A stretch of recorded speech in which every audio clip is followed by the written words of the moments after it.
ఎవరైనా మనల్ని కష్టతరమైన ప్రశ్నలో లేకపోతే ప్రశ్నల మీద ప్రశ్నలో వేస్తున్నప్పుడు ఏంటి నీ యక్ష ప్రశ్నలు అని అడుగుతూ ఉంటాం. అసలు యక్ష ప్రశ్నలు అంటే ఏంటి, ఎవరు ఎవరిని అడిగారు, ఇలాంటి వివరాలు ఈ వీడియోలో తెలుసుకుందాం. యక్ష ప్రశ్నలు అనేవి మహాభారతంలోని అరణ్య పర్వంలో వచ్చే ఒక అద్భుతమైన ఘటన.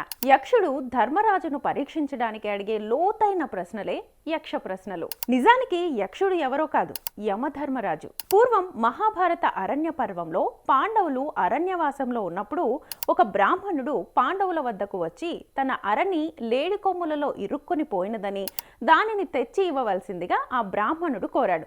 వెంటనే ధర్మరాజు నలుగురు తమ్ముళ్లతో లేడిని పట్టుకోవడానికి బయలుదేరారు. కొద్దిసేపటికి ఆ లేడి మాయమైంది.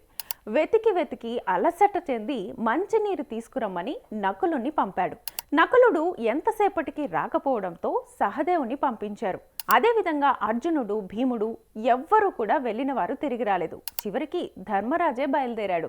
అక్కడి ఘటనను చూసి ధర్మరాజు ఆశ్చర్యపోయాడు. ఎందుకంటే అక్కడ నలుగురు తమ్ముళ్ళు మూర్ఛపోయి పడున్నారు. అంతలో అదృశ్యవాణి పలికింది, ధర్మనందన, నేను యక్షుణ్ణి. ఈ సరస్సు నా ఆధీనంలో ఉంది. నేనడిగే ప్రశ్నలకు సమాధానం చెప్పలేక నీ తమ్ములు అహంభావంతో దాహం తీర్చుకోబోయి ఈ గతి పట్టింది.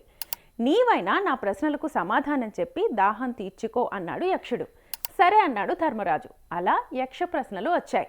ఇంతకీ ఈ యక్ష ప్రశ్నలు ఎన్నో తెలుసా? 72. వాటిలో కొన్ని ఇప్పుడు చూద్దాం. మానవుడికి సహాయం చేసేది ఏది? సమాధానం ధైర్యం. మానవుడు దేని వల్ల బుద్ధిమంతుడవుతాడు? సమాధానం పెద్దల్ని సేవించడం వల్ల. గాలి కంటే వేగమైనది ఏది? మనస్సు. ఇలా 72 యక్ష ప్రశ్నల్ని ధర్మరాజుకి సంధించాడు యమధర్మరాజు.